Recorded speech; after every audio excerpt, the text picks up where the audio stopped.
right, I think we're going to get started here since it's 12 o'clock. I like to start things on time so we can finish on time. I know you guys are on a schedule here, and I know you got to get your siesta in, so we'll make sure we get it good and warm in here so you fall asleep. Just kidding. I want to thank you for coming out. We're going to be talking about mold today. Before we get started, though, I want to let you know that this lecture is for educational purposes only. And if you want to see our full disclaimer, look at our website there, but this is not in any way meant to give medical advice. So what I want to ask you, for those of you that are in the room and those that are watching online later, is are you having some nagging symptoms that are not going away? Are you having things like fatigue or ice pick pain or brain fog? Maybe some light or noise sensitivity, and you've tried a lot of things and nothing seems to get better. Well, I'm here to tell you a little bit about mold. Now, I know these symptoms can often be in other illnesses as well, but mold may be the cause of this. So if this is something interesting, listen on. And hopefully I'll be able to teach you a little bit about mold and how it relates to illness and how maybe you can have some solutions to get through this. So here's what we'll discuss today. We're going to talk about what mold is, where it comes from. We're going to talk about some of the major symptoms of mold illness and another name that you might see out there. We're going to be talking about EMFs, or electromagnetic fields, and how they make mold worse. We're also going to show how to help it, how we're different here at the Biologic Center, and then where you can begin, because at some point this may get overwhelming. And we want to give you some easy steps to do in order to find some answers and also get some direction. So where does mold come from? Well, we know it's been around for millions and millions of years. It is known as the world's organic recycler. So it's always breaking things down for us, which is good. And there's a good reason to have mold. But it has now become a problem for humans and also for pets. How do we get involved with it? Well, it gets into our house through open windows, vents, cracks, through crawl spaces.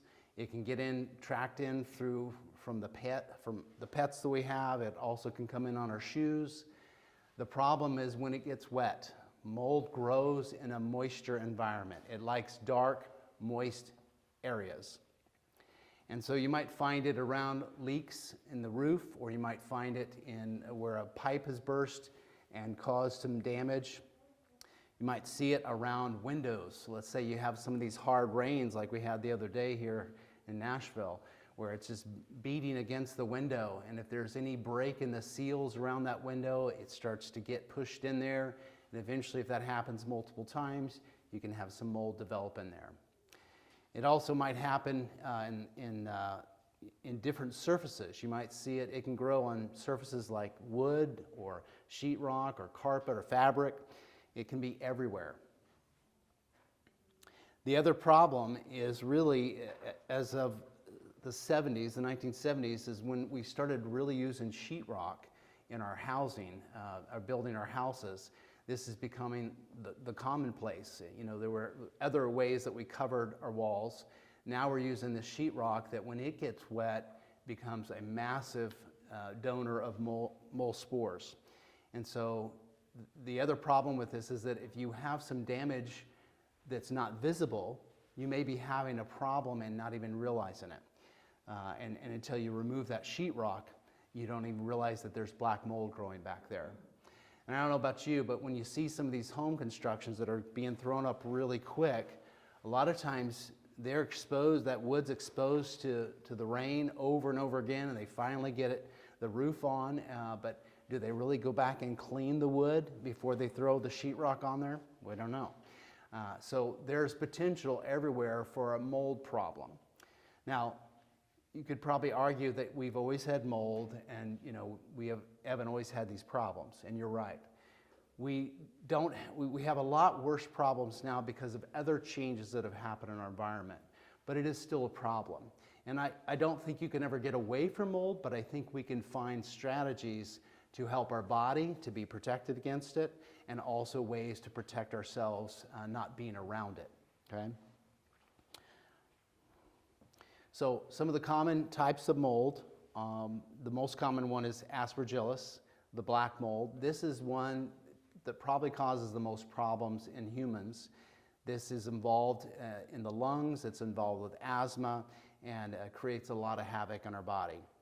Cladosporium is another one that can create problems with allergies and asthma. And then Stachybotrys chattarum, and there will be a test on this at the end, so be prepared to be able to pronounce these words for us. These can cause many building illnesses. And then lastly is penicillin. Of course, this is just a few of them. Penicillin is actually in our microbiome, but it is also what they used to make antibiotics. And so when this gets out of control, it can also cause a lot of health issues. So how is mold causing illness?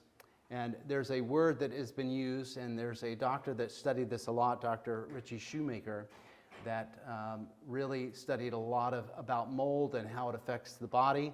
And he's got a whole website you can check out, we'll talk about later. But he coined the term chronic inflammatory response syndrome. This is the body's response to mold. And he's identified that mold can not only be, we can not only be exposed to it, but we can also have mold in our body. So mold is pretty small. It can travel through the air. It's about 3 to 40 micrometers, the spores are. And so they can easily be traveling through the air, and we won't even see them, all right? You know, sometimes you can see dust that settles, you know, as the sun shines through the window. That may not be dust, it might be mold. And so these things are traveling through all of our rooms, and they're traveling through our bodies. Now, according to the CDC, the mold can cause many health effects, and we're going to go into more details here in a second. But it can cause a stuffy nose, sore throat, coughing, wheezing. It can create burning eyes or itchy skin, and a host of other symptoms. But it also is connected to asthma, and so it can create a worsening problem with those that have asthma. And also those that are immunocompromised, it is also a much more significant problem. And we'll talk about that in a minute as well. Another factor that's come out, another finding that they've found, is that there are people that are suffering with worse mold problems. They've found have the HLA-DR SNP, which is a single nucleotide polymorphism. And this, they found about 27% of the population has this SNP. This makes people more susceptible to greater symptoms in the body and more susceptible to illness. You know probably some people that will go into a building, or maybe yourself will go into a building and immediately can smell the smell, and you start having a problem. I'll give you an example, and I don't know if I've got this SNP or not, but my wife and I like to do some of those estate sales. I like to look at the houses and how they're all laid out, and I'm always hunting for good books, right? So I went into one of these, and as soon as I went in, you know, it had that familiar grandma smell, right? And I walked in, I was like, wow, that's pretty strong. It's a pretty strong smell, and I can usually tolerate things pretty well. And so I was like, all right, I'll just truck through. Let's go ahead and check some books quickly and get out, right? Well, I got upstairs, and it had been about 5 minutes, and I was already getting a headache and a runny nose. And I was like, wow, this is really strong. I mean, it had a really strong odor. And so I had to leave that house, get out, and it took 2 or 3 hours even till I was like, what's going on here? And then I was like, yeah, duh, there's probably mold in there. And so even I consider myself to be somewhat healthy. And even after that, it took me a couple hours to really get down from that. So it can really wreck you quickly. And if you have this gene, it also could make it much worse for you. Here's a few stats on mold that are related. There are 7 million deaths worldwide linked to indoor and outdoor air pollution. This is according to the World Health Organization. As we have already identified, mold is hard to see and find, but we do know it can create dangerous situations in the body. There are 21.8 million people that are dealing with asthma, and the EPA and the Berkeley National Lab found that about 21% of these, or 4.6 million cases, are attributed to dampness and mold exposure in the home. So you think about if you have a child that has asthma, you know, the two things I would look at is there an allergy to milk, and are they being exposed to mold? And if you can remove those, you may be able to significantly improve their life. Another statistic which is really sad is about 45 million buildings in America, and this was actually in 2017, have been identified as having an unhealthy level of mold. And so we are working in bad environments, we're living in bad environments. It's no wonder we have an epidemic of chronic illness. And the last stat here is that 93% of all chronic sinusitis has been attributed to mold, according to the Mayo Clinic in 1999. So it's interesting that one of the more common things that people go to the doctor for is chronic sinusitis, right? A chronic sinus infection. So what are they going to give them? They're going to give them penicillin or some other antibiotic that's often made from mold, which kind of doesn't make sense. We know that it kills and helps to kill and any potential bacteria after that infection that can happen. But you go right back into the home, and you just get reinfected. So you take antibiotic after antibiotic after antibiotic, that wrecks the gut, and you haven't really even solved the problem. So pay attention to those symptoms because they may be telling you something else is there. So here are some of the common symptoms that are associated with mold. You may be experiencing some of these. Obviously, we touched on some of these. Sinus pressure, congestion, that postnasal drip, the chronic cough, blurred vision, but some of the other ones are interesting. The one I find most fascinating is this disorientation, depersonalization. This is this idea that you just feel kind of disconnected from your body, like you're seeing your body and you're over here. Well, that is a breakdown in the communication between the brain and body, and that's affecting the central nervous system. You're in this kind of this loop, and that could be related directly to mold toxins. So others are joint pain, shortness of breath, muscle cramps, numbness. A lot of neurological symptoms are tied back into mold. So if you're struggling with some of these chronic neurological symptoms, this is something you want to definitely look at. Another area that can be affected is the endocrine system. So if you think about sinuses and their relationship to where the pituitary and the hypothalamus are in the brain. So if you were to stick your finger on the roof of your mouth, straight up there towards the nose, you're pretty much about this far away from where the pituitary and the hypothalamus are. Well, there's also a thin membrane at the back of the nose that separates the nose from the nose cavity from the brain cavity. So there's really only a couple layers of tissue that are separating the brain from the nose. This is why they teach you to shove the nose up into the brain, right, when you're fighting, that'll pretty much sit them down.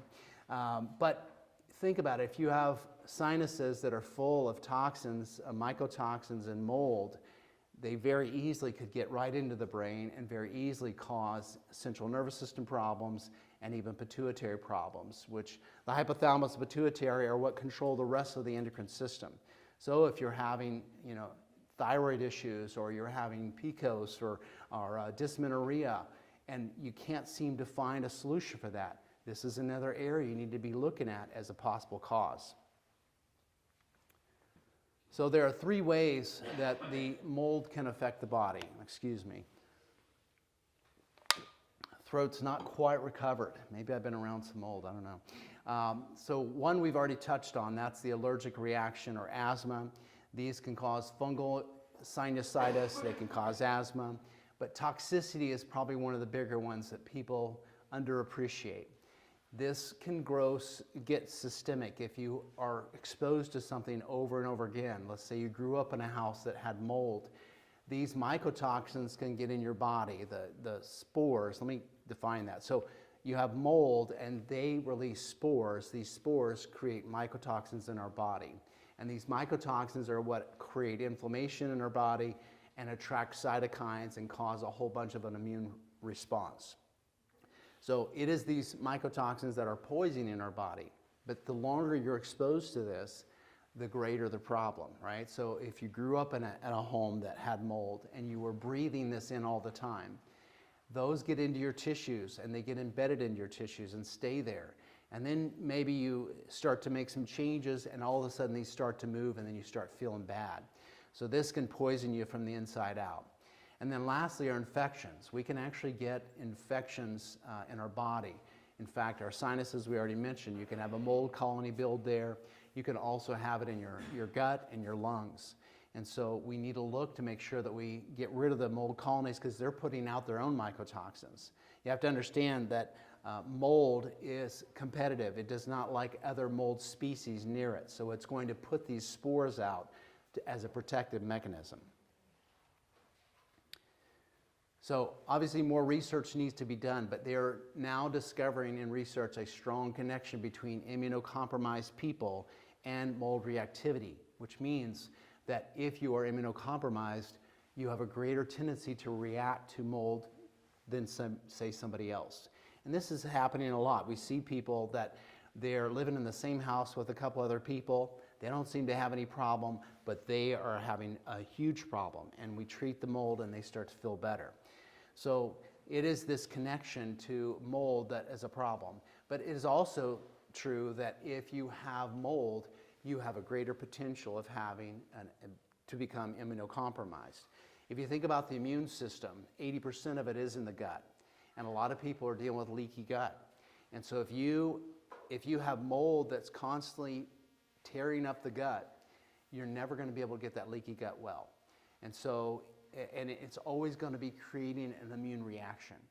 So this mold can get into your sinuses, get into your gut, start a colony, start creating inflammation, and cause this ongoing battle that if you don't address, even though you've tried everything else to help with leaky gut, then you don't get any better. So there's a pioneer in this field, Dr. Neil Nathan, that wrote a great book called Toxic. He talks about mast cell activation, which is a common disorder and chronic illness and a very debilitating disorder for many people. But he talked about the two major things that you have to treat if you're going to have success with mast cell activation. And one of them is mold and the other one's Bartonella. And the unfortunate thing is these often play together. They're like an unholy triad. So Lyme and the co-infections often somehow work together with mold, and we'll explain that in a second here. But biofilms are another thing that can be created with mold. Certain types of mold will create biofilms.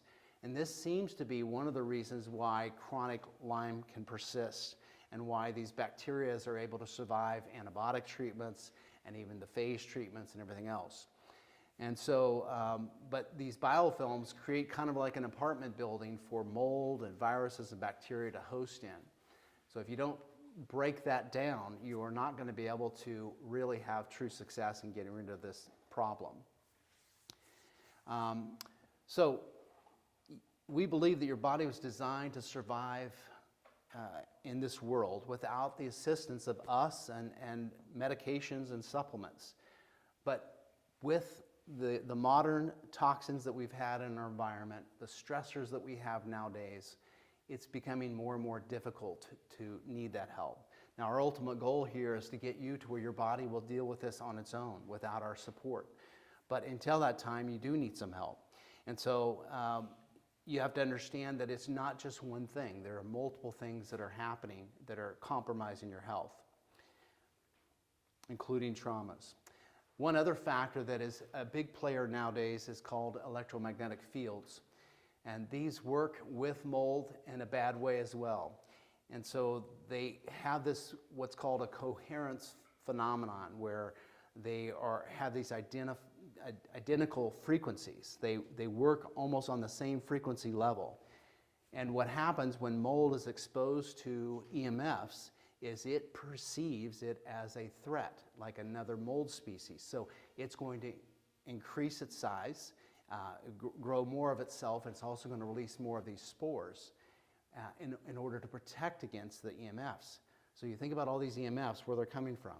We have them everywhere now. Every electronic thing we have in our house, all the different devices that are listening to us. We have all these cell phones, right?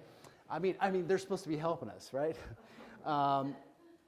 So we have these cell phones that are putting out microwaves.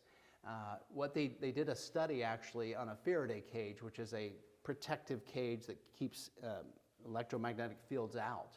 And they were not allowed, the mold would not grow in that Faraday cage. But once they removed the Faraday cage, the mold multiplied quickly because the EMFs were coming in. We're going to talk about some solutions, but they definitely do not work well together. And EMFs have increased dramatically in the last 25 years, and now with 5G, unfortunately, the problem becomes significantly worse. So, enough of the depressing stuff. Let's get to the good stuff. How do we deal with this, right? So I don't believe that we're ever going to get rid of mold completely in our environment. I don't think we need to. But I do want to protect us, and I also want to have some solutions so that we can actually deal with this problem and it not hinder our life, because we want to get back to living life. But the problem is you need to get to the root of the cause, okay? And it's similar to a house that has termites. If you have a house that's been damaged by termites and you treat the termites and then assume that the house is just going to get better on its own, that's kind of foolish, isn't it?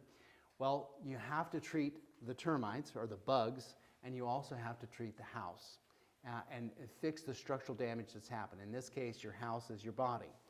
So we want to treat the symptoms so that you can feel better, but we also want to support your body so that it gets back to the working order, because something was there before the mold came, because we're all exposed to mold, but some of us are being knocked down by it and others are not.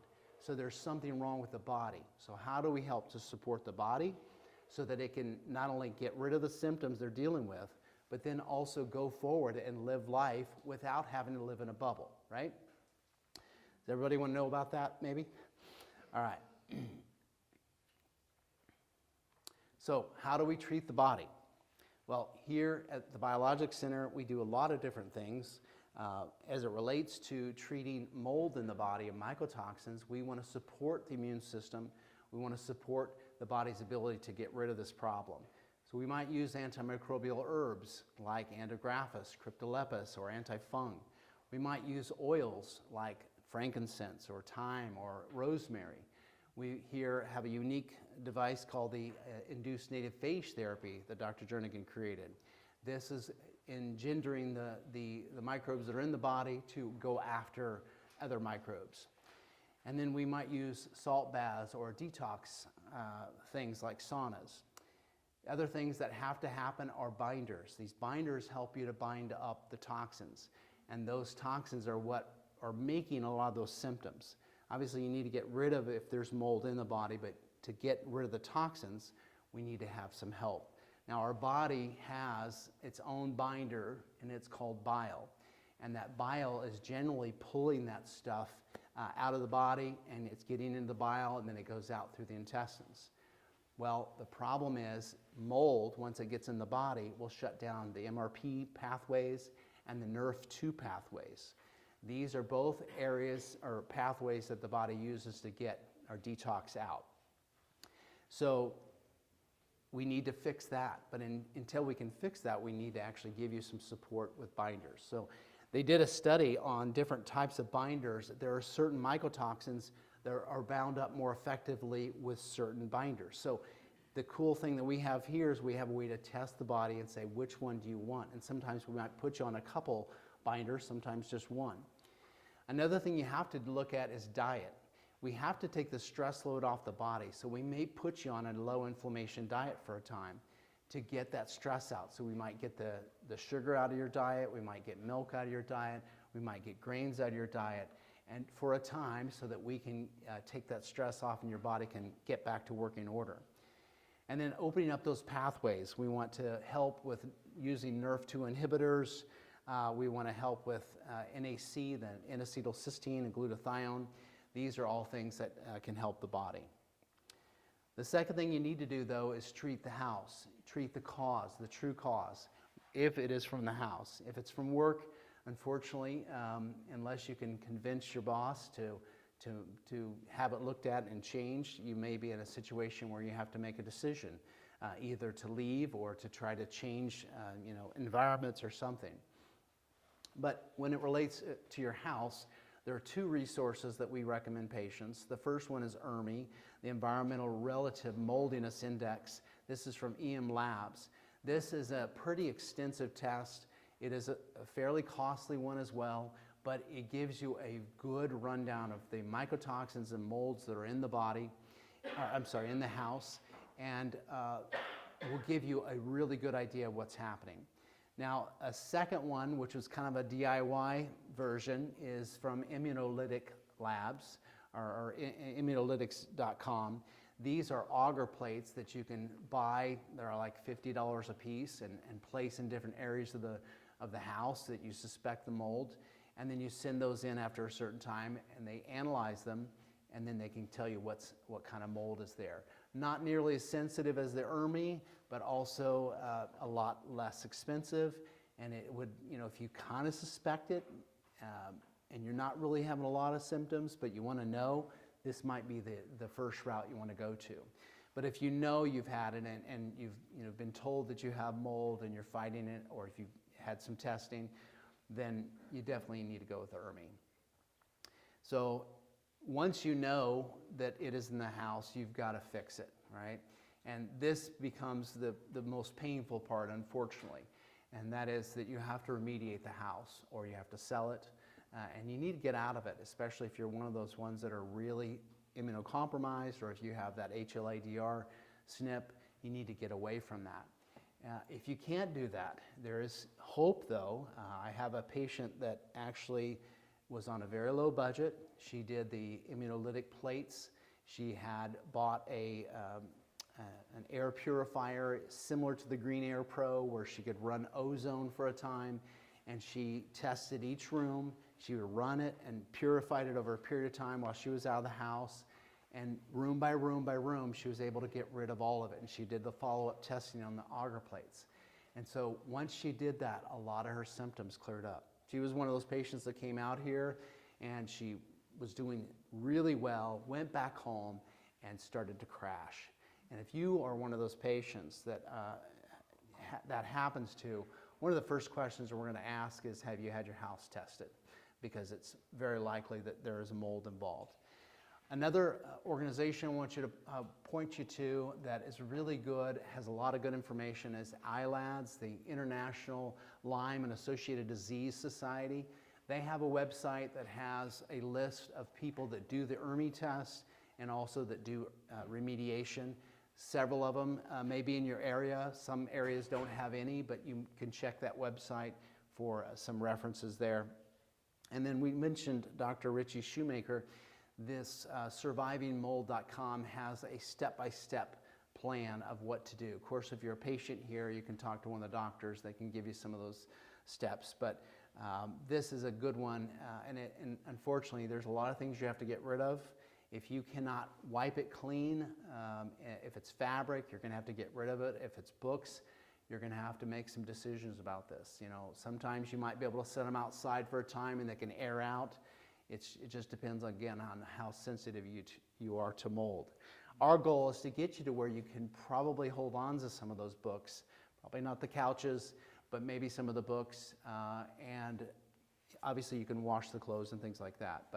So check those resources there. Let's talk about how we're different here at Biologic Center. For those of you that are here, hopefully you've already started to find that out. But we are not one of those one-size-fits-all clinics. And if each of us were exposed to the same mold and all of us came down with an illness, theoretically we should all get different treatments.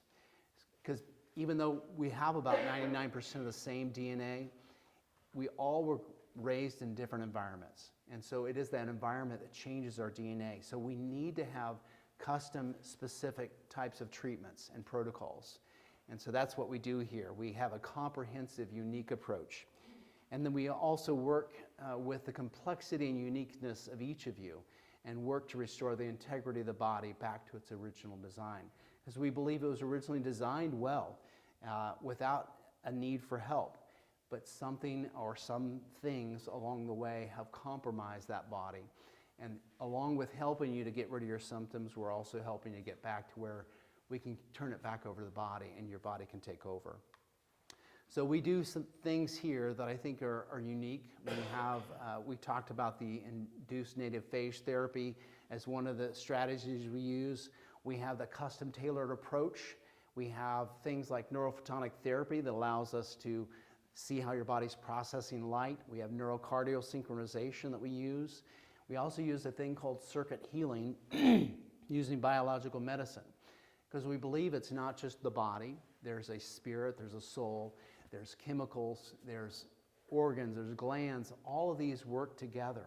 And if we're not addressing all of these at the same time, including emotional traumas, we're not going to have success with this. So we have to have this global systemic approach in order to really have success with our patients. So where do you get started? Well, you can start by testing yourself. There are 2 tests that you can get done, and some of the patients here have already had some of these maybe.